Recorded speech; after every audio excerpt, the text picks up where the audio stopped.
Je voudrais du soleil vert, des dentelles et des théières, des photos de bord de mer, dans mon jardin d'hiver. Je voudrais de la lumière, comme en Nouvelle-Angleterre. Je veux changer d'atmosphère, dans mon jardin d'hiver. Ma fleur sous la pluie de novembre, tes mains qui courent, je n'en peux plus de t'attendre. Les années passent, qu'il est loin, là je tombe. Nul ne peut nous entendre. Je voudrais du Fred Astaire, revoir un latte. At around 1:30 in the morning, London time, by the way, he went after Bette Midler, then Chuck Schumer, and then several hours later, this, writing, "If the totally corrupt media was less corrupt, I would be up by 15 points in the polls based on our tremendous success with the economy, maybe best ever." But one group of Americans may beg to differ. Truck drivers who say Trump's tax bill is not only putting them out of business, but putting the American economy at risk. Our own Morgan Radford sat down with a handful of long-haul truck drivers.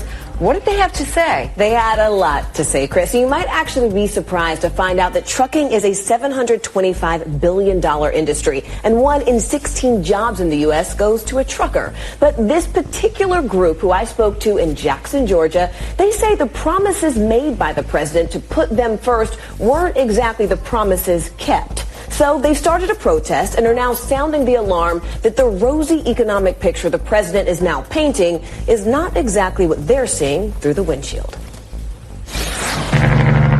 After working as a truck driver for 20 years, Billy Bogar is thinking of calling it quits. How hard are things for truckers right now? Almost impossible, really. Now he's one of thousands of truck drivers throughout the country, hoping to get the White House's attention with a new protest group called Black Smoke Matters, named after the exhaust smoke that used to come from big rigs. Do you feel like this administration is listening to you as truckers? No, ma'am. No, they're not listening, not at all.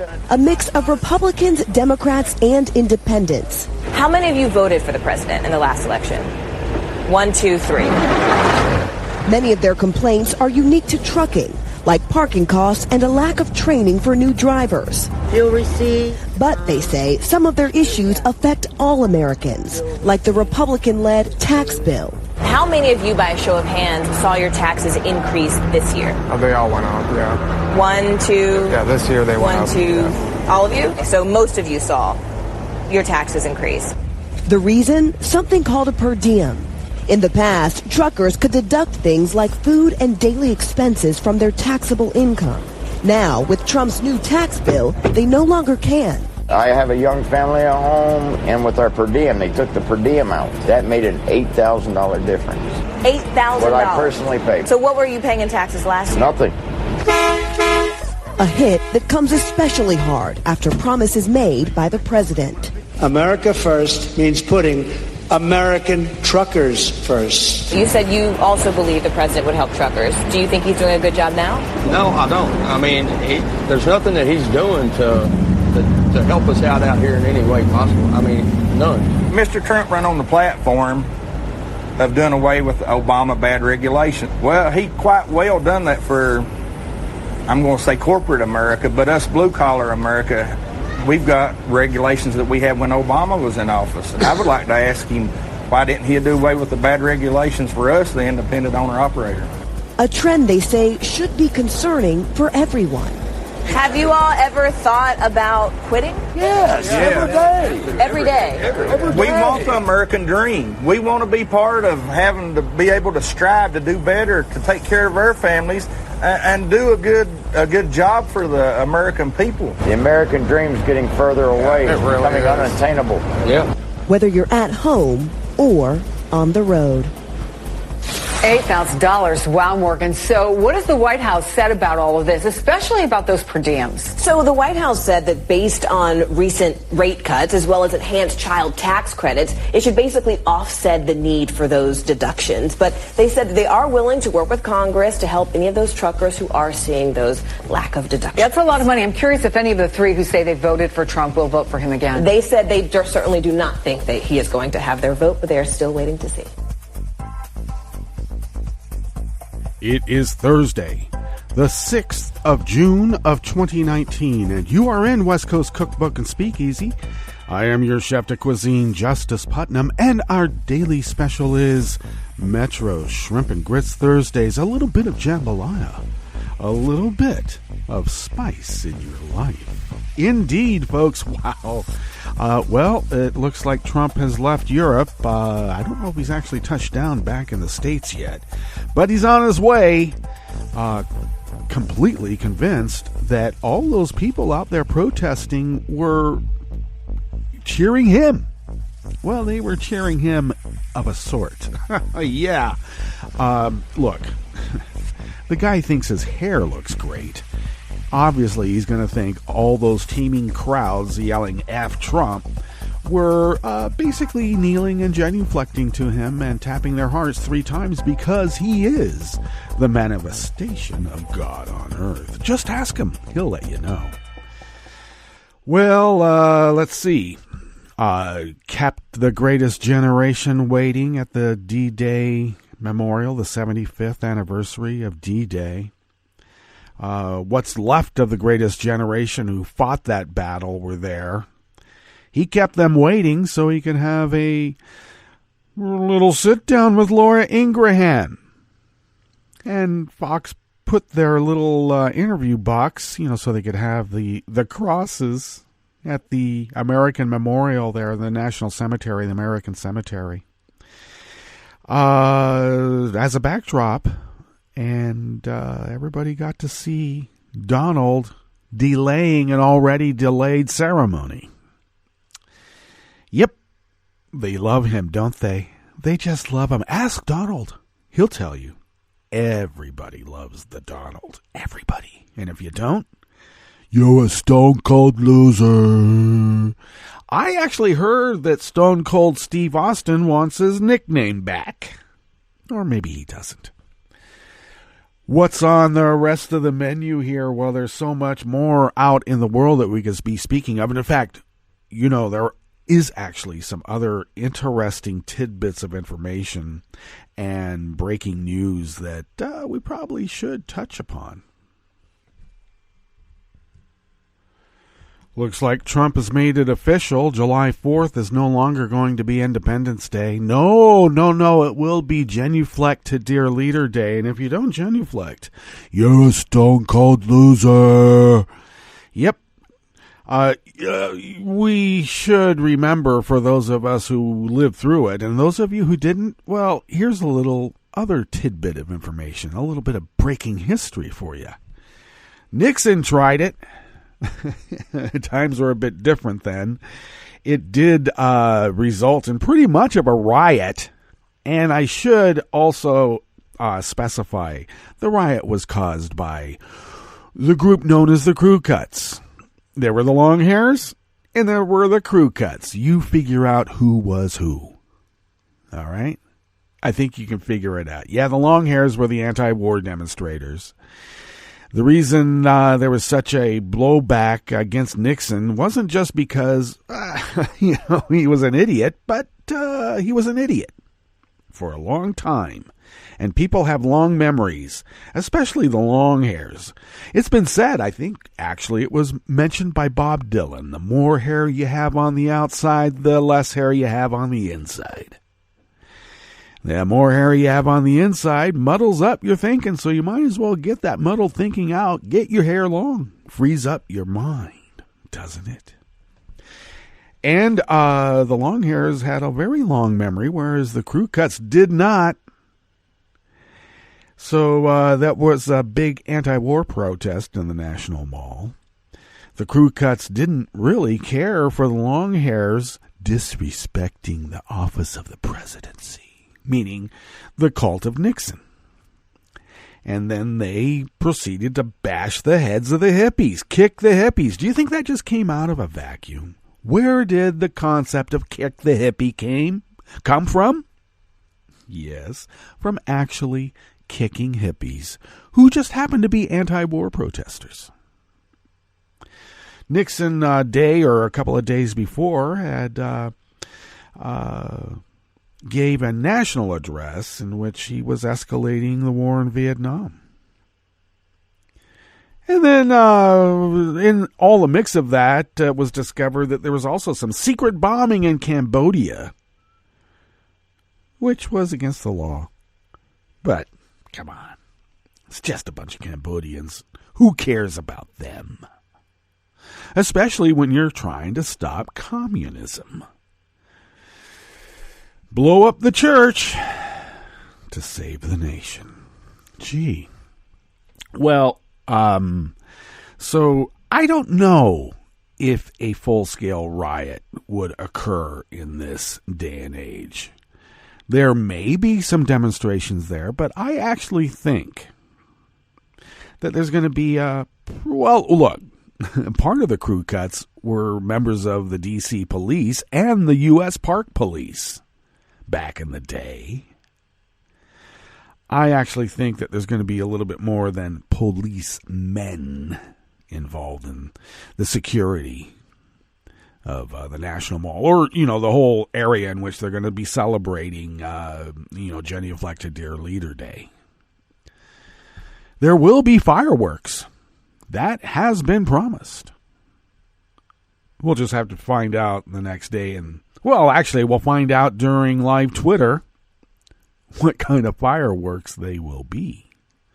Long hairs and crew cuts again? The modern day version of? I doubt it very much. But do we let this guy get away with this? He cannot steal America anymore. You cannot have our Independence Day. It is our Independence Day, and you're the weird alien coming from outer space with your city-killing spaceships. I don't know. Maybe we need to figure out a virus to keep you in line. Maybe.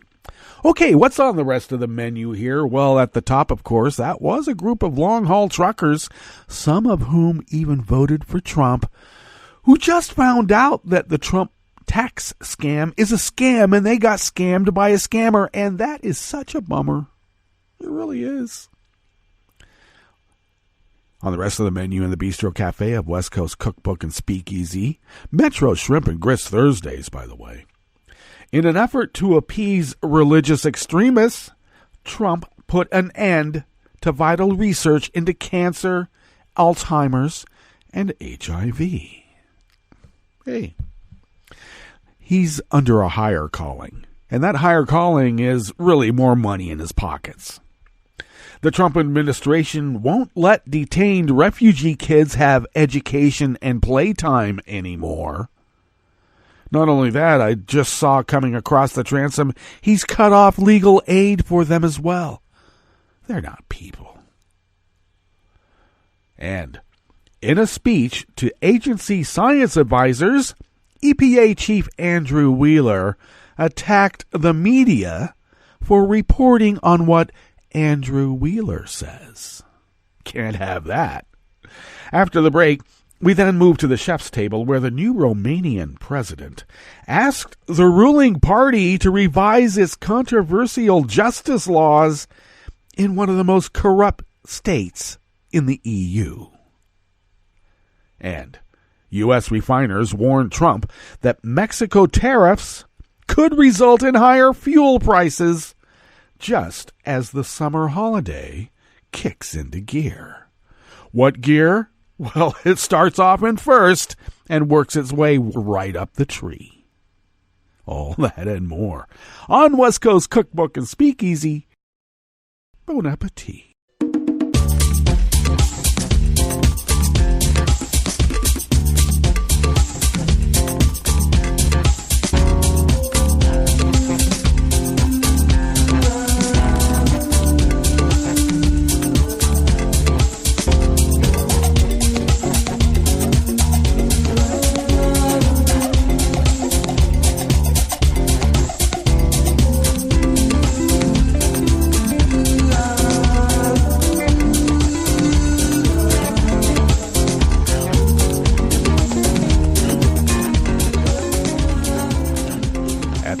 bottom of our homepage at netrootsradio.com. To the rightish of the page is the chat room link, monitored by Kelly Lincoln. And I should add that Kelly's producer, Ricky May, is unable to make it with her to Netroots Nation this year.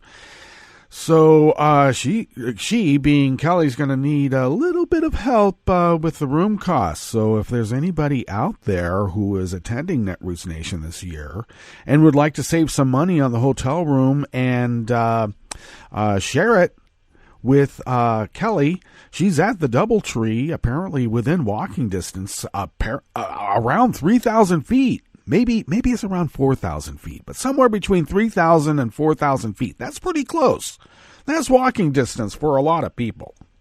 So if you'd like to save some money and you're going to Netroots Nation, get a hold of Kelly. She can be found really at the Netroots Nation, at the Netroots Radio homepage, or on social media, and I'll attempt to get a link on my show notes and links diary so that you might be able to find that and help her out, and that would be greatly appreciated.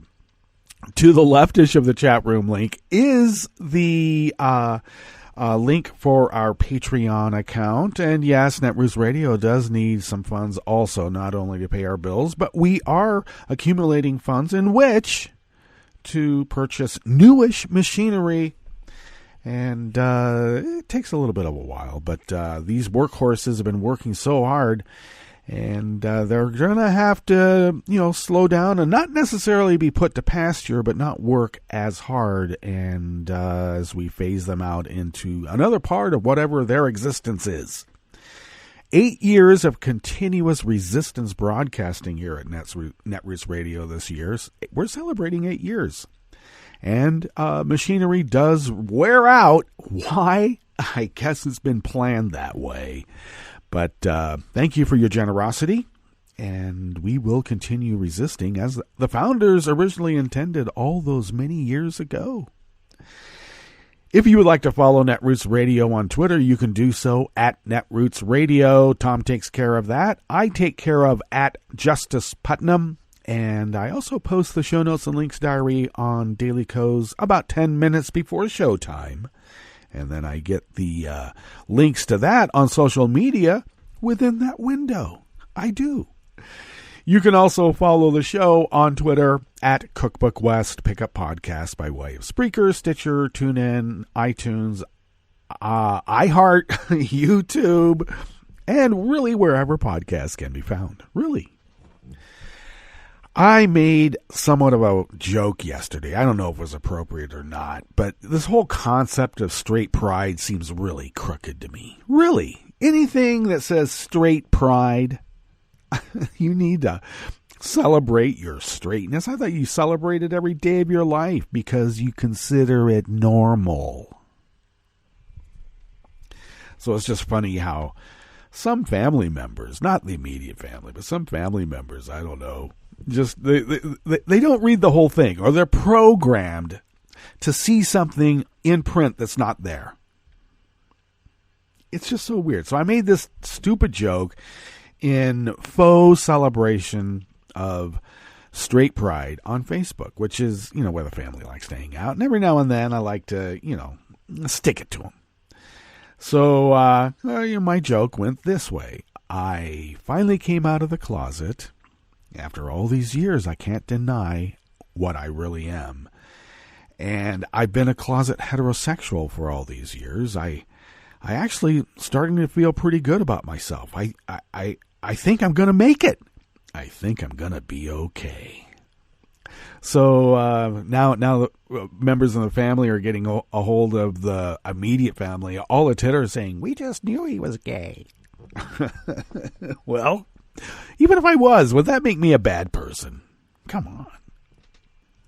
But regardless, I've been at ease with my sexuality for many, many, many, many, many, many, many, many, many, many, many years.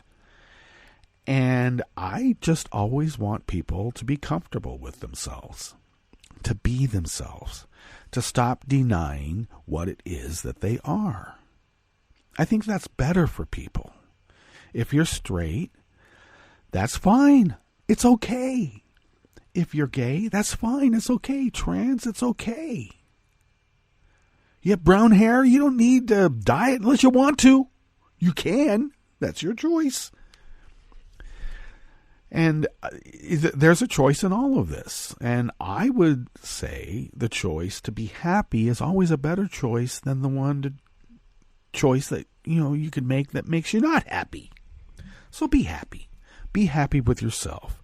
Love yourself makes it easier to love others. If you hate yourself, you hate other people and other people hate you. Sounds like a hippie thing. And I guess you'd be right. So, kick the hippie. Even though I'm a punk.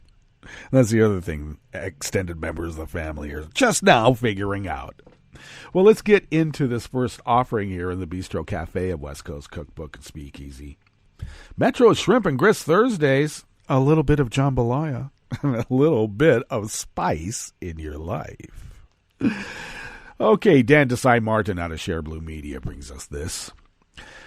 Trump put an abrupt end to critical federal-funded research into treating diseases like cancer, Parkinson's, and Alzheimer's. The Health and Human Services Department announced an end to government scientists using federal funding for medical research using fetal tissue. The fetal tissue, which would otherwise be discarded if it weren't used in research, is obtained with the consent of women who have abortions. Well, that fetal tissue has to be buried with a full religious service or cremated.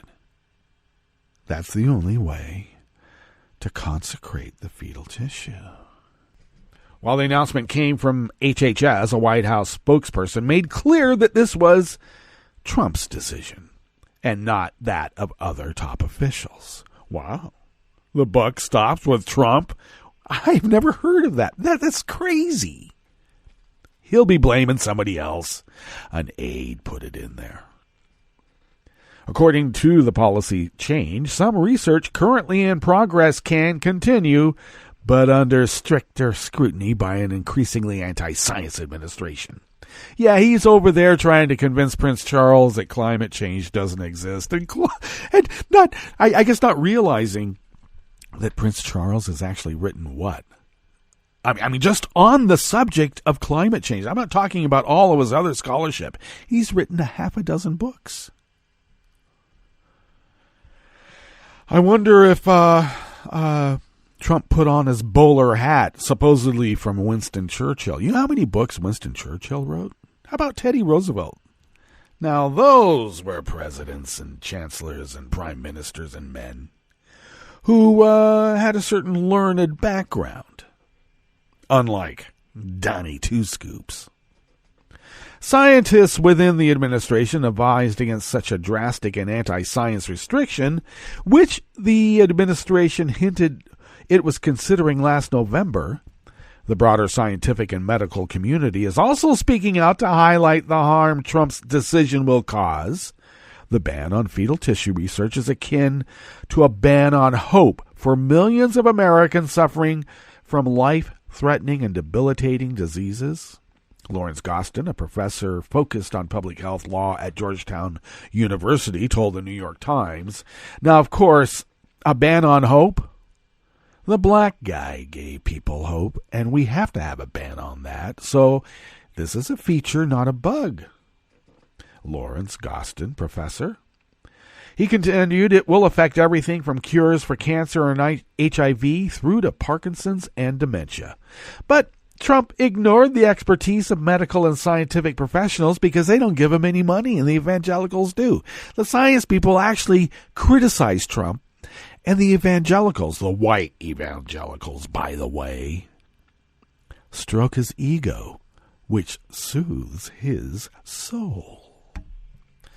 The Trump administration's anti-science and anti-choice agenda will stop critical biomedical research on vaccines and treatments for HIV, cancer, Parkinson's, and other illnesses, Representative Jan Schakowsky said shortly after the news broke. Their war on women impacts all of us. Banning fetal tissue research has long been a goal of anti-abortion extremists who champion deceptively edited propaganda videos of Planned Parenthood to rally conservatives against the idea of using fetal tissue in medical research to begin with. Thank you, James O'Keefe. Certainly there's a place in hell for you, but there is a jail cell waiting before that. And if I'm actually a poet, philosopher, king. I'm just out of power. But if I was ever in power as poet, philosopher, king, James O'Keefe, you know where you'd be residing. Trump and Republicans have already pushed draconian and anti-abortion measures at the state and federal level, including efforts to jail women and doctors for abortions, or even jail them for miscarriages. Now Trump is making it harder for doctors and researchers to cure diseases, just to appease the furthest fringe of his base. I wouldn't say it's just to appease that fringe. It is also a maxim in real estate. Property is always more valuable when delivered vacant to a hostile foreign power.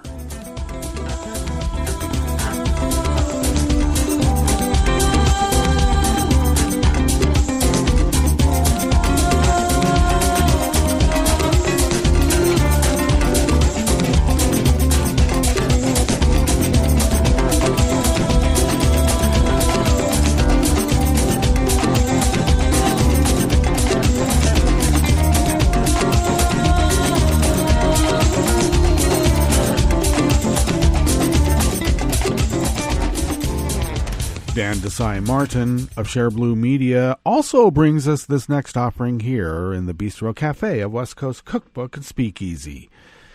Well, the Trump administration has now decided that it's going to refuse to pay for education services of detained migrant kids, despite a court settlement saying they must.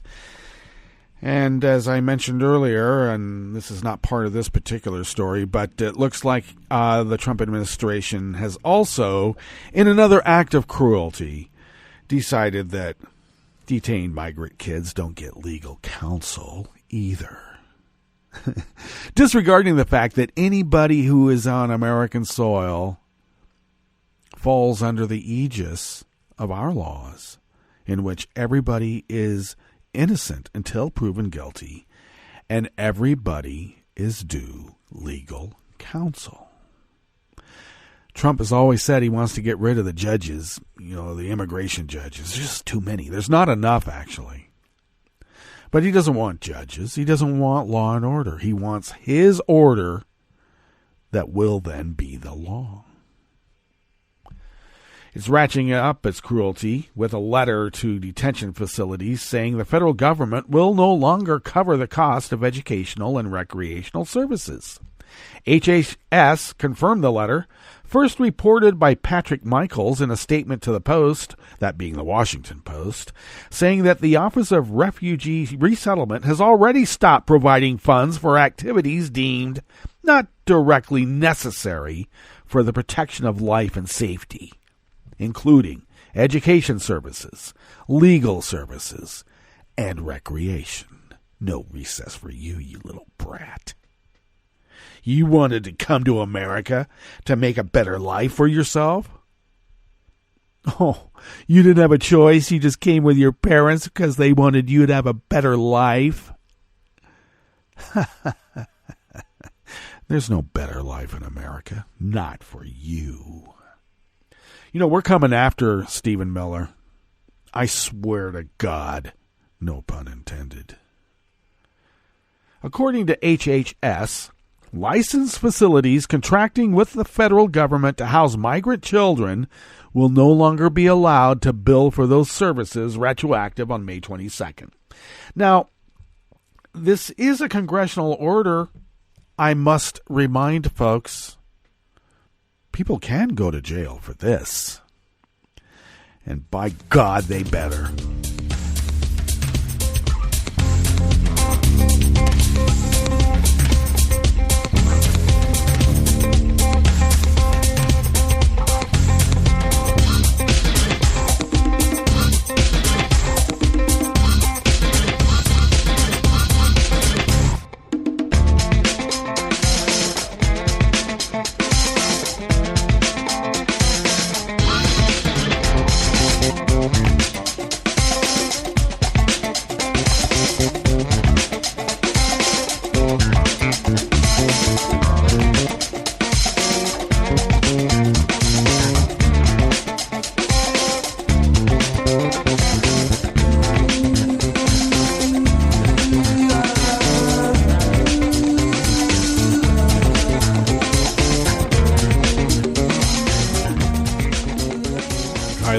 Lindell of Think Progress brings us this final offering here in the Bistro Cafe of West Coast Cookbook and Speakeasy Metro Shrimp and Grits Thursdays. You know, you thought Pruitt was pretty bad. This guy Andrew Wheeler seems to be even more insidious. EPA head Andrew Wheeler chose to go off script yesterday morning, Wednesday, when he warned the agency's Science Advisory Board against trusting the media. "I caution you to be careful what you read in the media," Wheeler said, concluding his remarks to the public meeting, the first time the SAB has met in a year. Wheeler was specifically referring to a tweet by Yahoo News journalist Alexander Nazarian, who quoted Wheeler telling the National Press Club, "The media does a disservice to the American public by reporting on global warming. We want more positive coverage." Quoted him. Well, you can't do that. Because Wheeler did take time to list 5 things he believes the press consistently gets wrong that included reporting that the environment is getting worse. Instead, the press should be talking more about how it's getting better since the 1970s, Wheeler argued. Nazarian's tweet was quickly circulated around the internet, including by a New York Times journalist and the Sierra Club. Woo-hoo! In response, the EPA sent out a press release stating that the tweet was misleading and accused the Yahoo journalist of choosing to deliberately spread false information on Twitter. This is gaslighting. Wheeler, you're going to jail too. Not only because you're corrupt and are lining your pockets, because your massive abuse of power warrants it. Well, his argument was reiterated by Wheeler, or that argument was reiterated by Wheeler, who said, "The fact that the Sierra Club started promoting the tweet made him wonder whether the media and environmental groups were colluding for fundraising purposes." You know, they always project. They always project.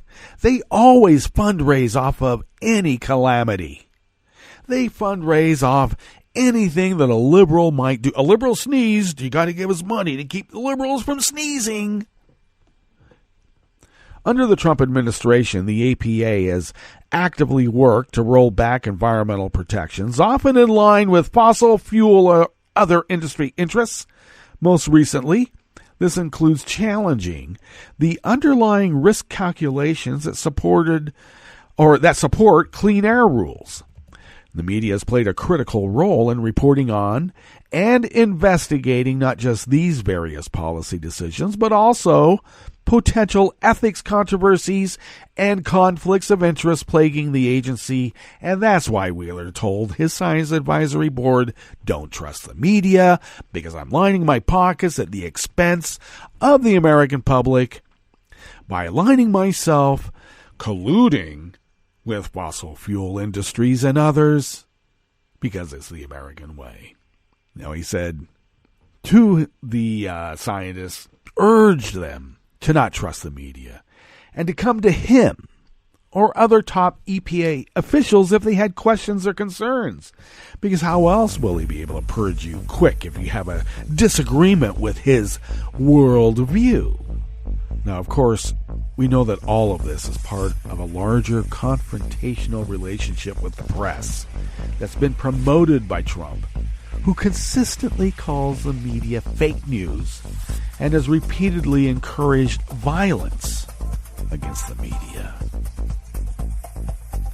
All right, let's get to our break.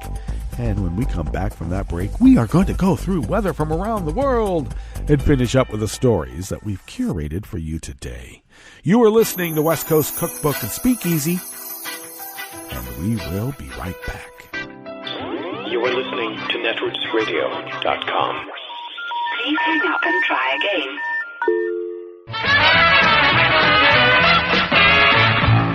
From a point at sea to the circles of your mind, a new force is at work for planetary transformation. New radio for a new Earth.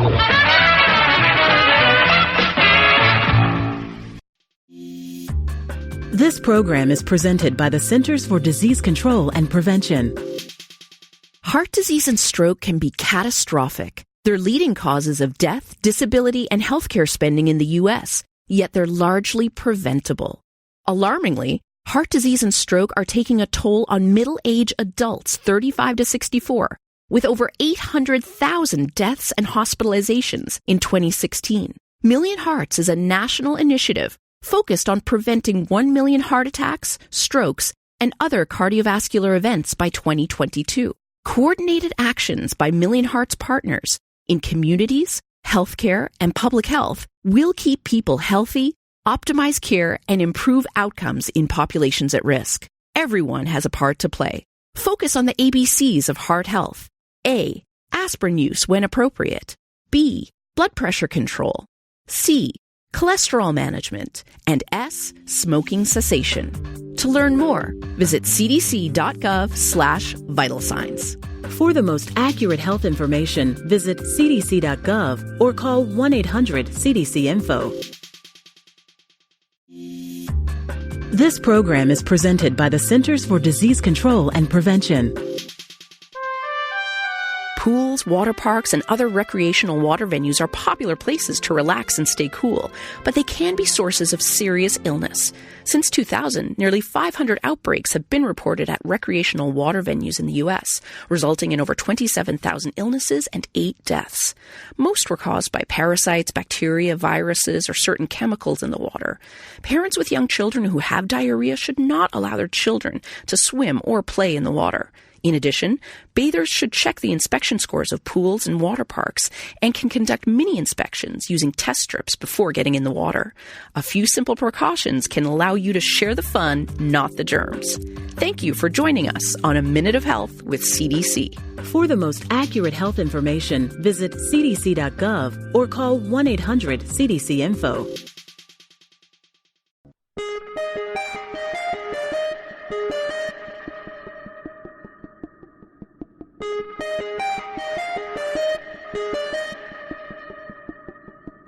Hi, it's Tom. Could we humbly suggest your donation to netrootsradio.com? All we've got to run this 24-hour powerhouse of progressive resistance radio is what comes out of our own wallets. And you are our biggest donor. And it doesn't take much, $3, $5. Just go to the bottom of our netrootsradio.com page and hit our secure donate button. Heck, you can even make a recurring contribution. And you'll get a wondiferous pair of Netroots radio stickers for application to your backpack, your bumper sticker, or your banjo. Well, it's up to you which backpack you want to put it on. So donate what you'd like at the bottom of our netrootsradio.com's homepage. Because you are our biggest donor. Netrootsradio.com. Together, we are Resistance Radio.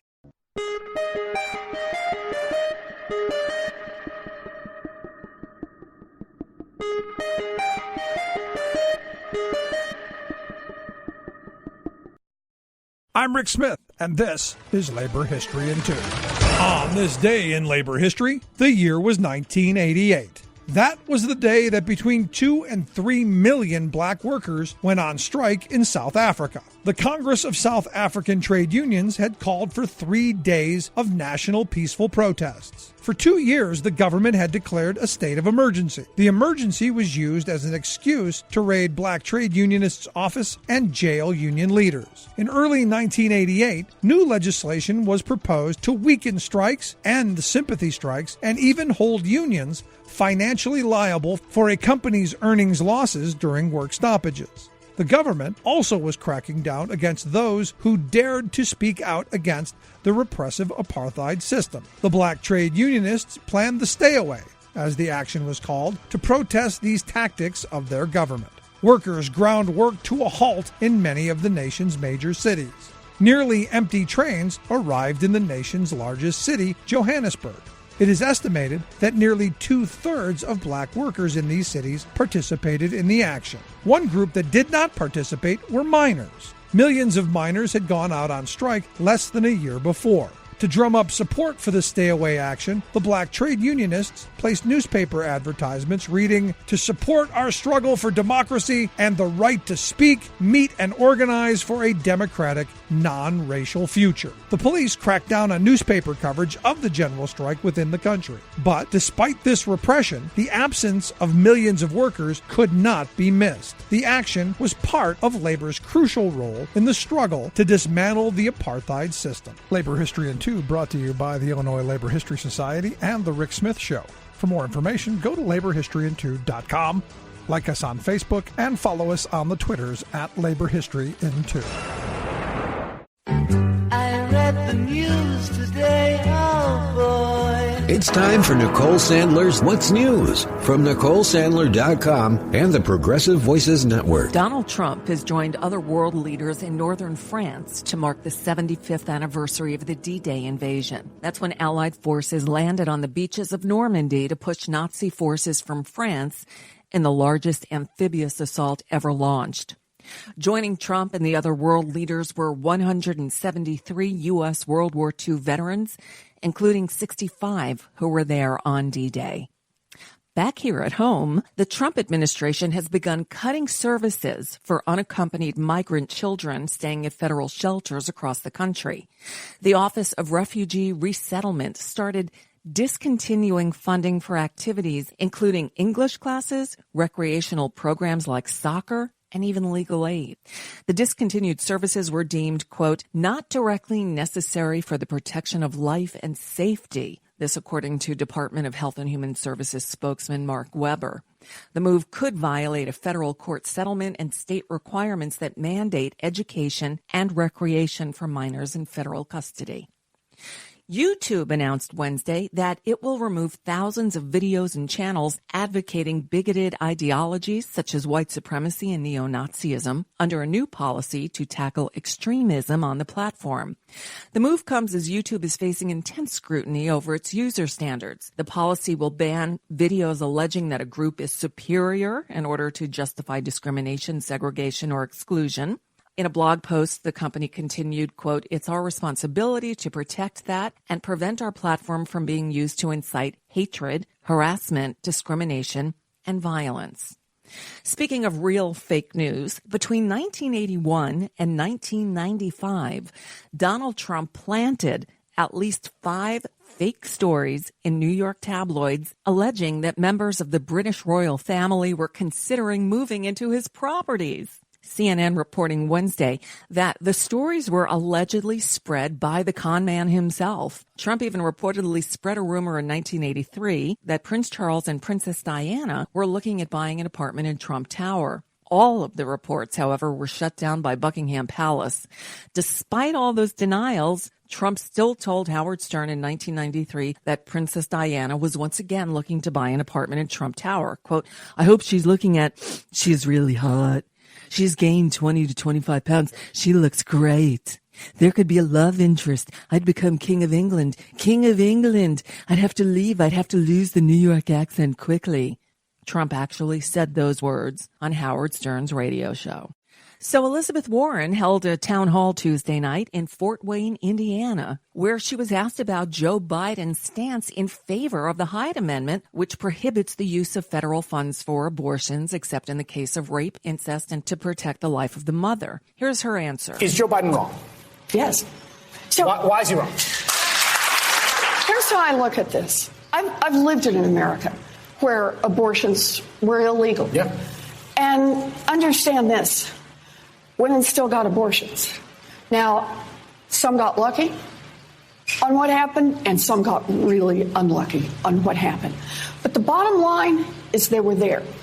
And under the Hyde Amendment, under every one of these efforts to try to chip away or to push back or to get rid of Roe versus Wade, understand this. Women of means will still have access to abortions. Who won't will be poor women, will be working women, will be women who can't afford to take off 3 days from work, will be very young women, will be women who've been raped, will be women who have been molested by someone in their own family. We do not pass laws that take away that freedom from the women who are most vulnerable. In today's impeachment news segment, Nancy Pelosi told senior Democrats that she'd like to see Donald Trump, quote, in prison, as she clashed with House Judiciary Chairman Jerry Nadler in a meeting on Tuesday night over whether to launch impeachment proceedings. Nadler reportedly pressed Pelosi to allow his committee to launch an impeachment inquiry against Trump. It's the second time he's made such a request in recent weeks, only to be told no by leadership. Pelosi reportedly stood firm, reiterating that she wasn't open to the idea of impeaching Trump at this time. And finally, the FBI released 22 documents from the records vault on Wednesday detailing the agency's research on Bigfoot. The documents show that an analysis was done on a sample of hair believed to be from Bigfoot. Peter Byrne, then director of the Bigfoot Information Center and Exhibition in Oregon, wrote to the FBI requesting that the agency's lab test 15 unidentified hair samples attached to a piece of tissue. The FBI agreed in the interest of research and scientific inquiry. And, well, the results say, quote, the hairs were compared directly with hairs of known origin under a comparison microscope. It was concluded as a result of these examinations that the hairs are of deer family origin. And that's just a bit of what's news for now. I'm Nicole Sandler. If you appreciate these reports and the Nicole Sandler Show, I hope you'll consider making a contribution. My work is 100% listener supported, and I can't do it without your help. Find out more at NicoleSandler.com/donate.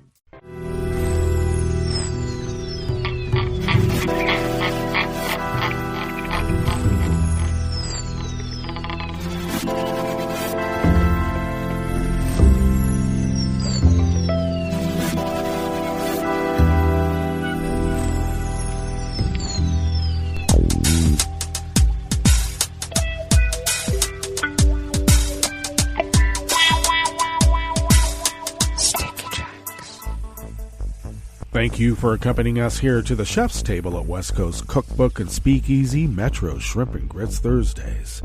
We always begin weather from around the world along the banks of the Rogue River, in the Rogue River Valley of Southern Oregon on the west coast of the continental United States of America, where it is currently 60 degrees Fahrenheit. We are expected to have a high of around 70 to 71. A bit cooler than the previous days when we were topping up above 90. And we'll have a little bit of cooler weather through at least today and tomorrow, rising once again on Saturday. We are under cloudy skies this morning, and which will become partly cloudy in the afternoon with a slight chance of a rain shower. There is a big cell just hanging out over the Cascades. Unfortunately, the winds, unfortunately for gardeners who would love to have some rain fall from the sky because that's where rain comes from. If the winds weren't pushing it out of the northwest at 5 to 10 miles per hour, we might get some of that rain here. We need the winds to shift in the exact opposite direction. Push that rain over here. But it looks like possibly a slight chance. It might bounce against the range and come back here. I only hope so. Tonight we'll have a few passing clouds. Overnight lows, I need to come back for this, I'm sorry. Overnight lows will be in the mid-50s. And then tomorrow we're expected to have a high of about the same, of about 70 degrees. And then Saturday and Sunday we should start getting a little bit warmer. And unfortunately, for those of us who like cooler weather, we're going to be over 100 by midweek forecast in the region. Right now, grass pollen is very high. The air quality index is good, dropped all the way down to 8 parts per million. That is very good. But the daytime UV index is very high at 9. So take care, even if you aren't in the group that will be susceptible to these UV rays. Barometric pressure is rising at 29.76 inches. Visibility is at 8 miles, and relative humidity is at 78%. Weather from around the world is brought to you by people's personal weather stations that they purchased. These people planted these purchased personal weather stations somewhere on their property, and these people positively live around the world. London is 68 and sunny. Paris is 70 degrees and sunny. Rome is 80 degrees and fair. 80 degrees in Rome, and that's fair. Kiev is 85 and partly cloudy. Kabul is 72 and sunny. Hong Kong is 82 degrees and partly cloudy. Tokyo is 75 and mostly cloudy. Sydney, Australia is 56 degrees and fair. San Francisco, California is 51 and partly cloudy. And New York is 78 degrees Fahrenheit and mostly cloudy. And that is weather from around the world, brought to you by people's personal weather stations that they purchased. These people planted these purchased personal weather stations somewhere on their property, and these people positively live around the world.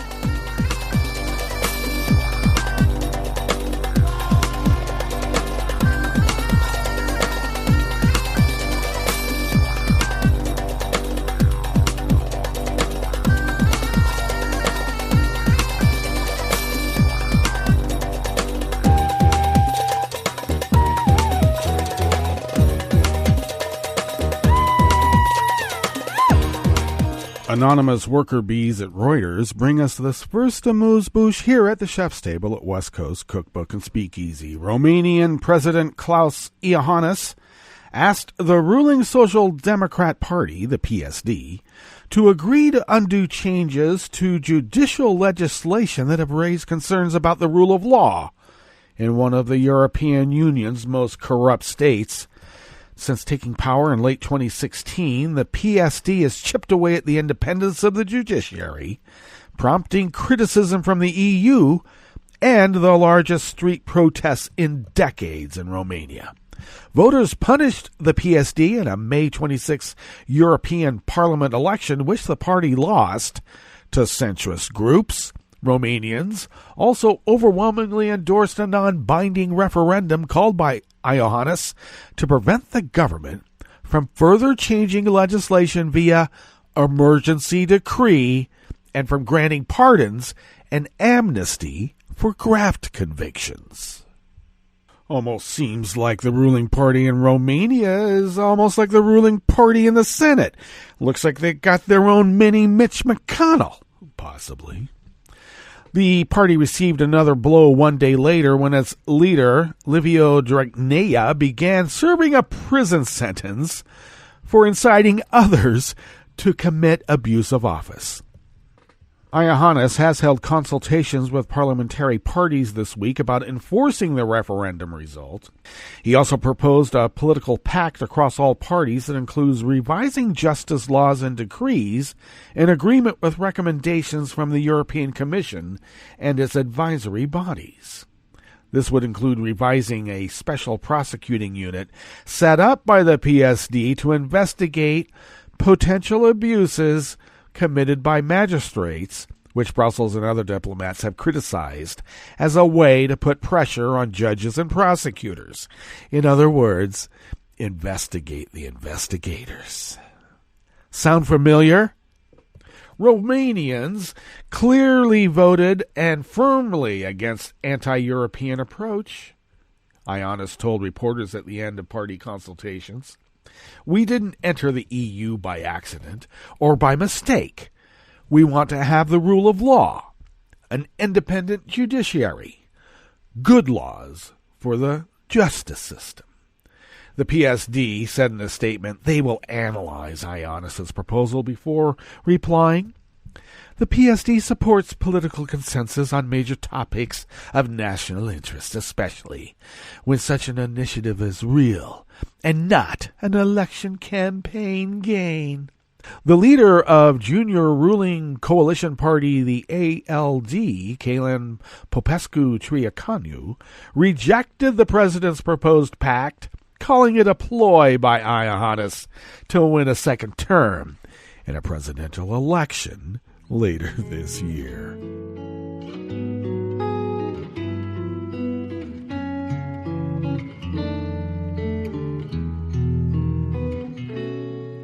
Je te donne ce mon amour pour la vie entière. La promesse de me trouver à tes genoux. Aussitôt que tu m'appelles, rester toujours fidèle. C'est tout, c'est tout. Je te donne tous mes printemps, mes étés de mer. Mes automnes, quand les feuilles tombent partout. Si ce n'est pas une bonne affaire, je te donne tous mes hivers, c'est tout. Jarrett Renshaw and Stephanie Kelly of Reuters bring us this final amuse-bouche here at the chef's table at West Coast Cookbook and Speakeasy. U.S. refiners warned the Trump administration that tariffs on imports from Mexico could deliver a punishing blow to refiners and raise the cost of gasoline just as the U.S. driving season kicks into high gear. And that's according to sources familiar with the discussions. You know, those kind. Trump surprised Mexico last week with a threat to impose 5% tariffs on all its exports to the U.S. unless the Mexican government took measures to stem the flow of illegal immigrants into the U.S. Excuse me, reporters from Reuters, they're not illegal immigrants. They are refugees and asylum seekers. Please. The U.S. imports over 650,000 barrels of crude per day from Mexico, about 10% of total crude imports. Refiners are also worried that Mexico could retaliate with tariffs on its imports of U.S. fuel, a major source of revenue for the U.S. industry. If these tariffs take hold, particularly if they're able to get up to 25%, that could really impact the overall competitiveness of the U.S. refining industry, Chet Thompson, chief executive of the American Fuel and Petrochemical Manufacturers Trade Association, said. The group has had discussions with the administration and Congress on the issue, except Trump believes tariffs hurt other people. Well, yeah, it does. It hurts Americans. Trump isn't an American, and all the rest of us are just other people anyway. Mexico is a prime supplier of heavy crude, which has been harder to come by since the U.S. imposed sanctions on Venezuela in January. Well, looks like it's just in time for the summer now, isn't it? That brings us now to the end of our broadcast period for the day, but you know that Roots Radio is going to broadcast on. We're going to meet up tomorrow for Blue Moon Spirits Fridays. So do stay tuned to Netroots Radio all day and all night for all the breaking news as it breaks. And we'll meet up here tomorrow, right here, in West Coast Cookbook and Speakeasy. Bon appetit.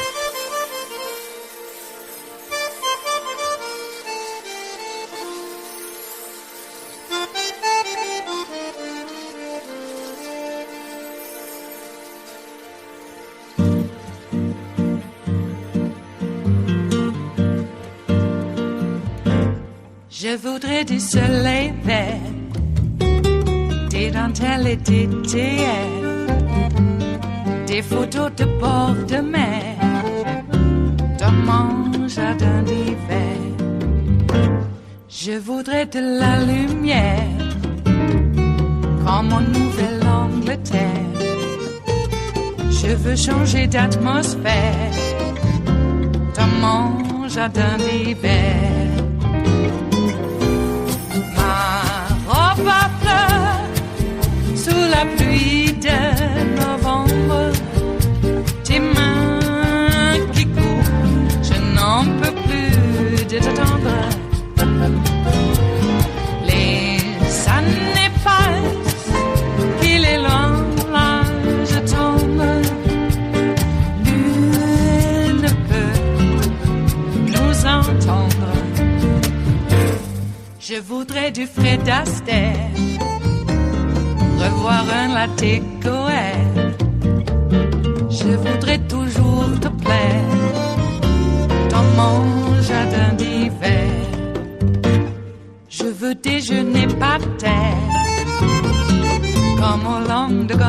clair, t'embrasser les yeux ouverts dans mon jardin d'hiver.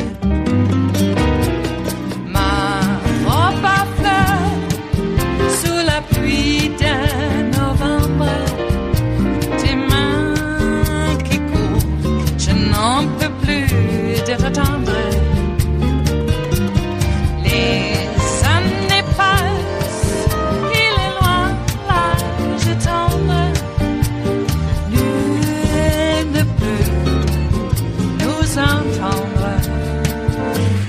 Ba-da-da-dum-dee-da-dum, ba-da-da-dum-dee-da-dum, ba-da-da-dum-dee-da-dum, dans mon jardin d'hiver. Ba-da-da-dum-dee-da-dum, ba-da-da-dum-dee-da-dum, ba-da-da-dum-dee-da-dum, dans mon jardin d'hiver. Dans mon jardin d'hiver, dans mon jardin d'hiver.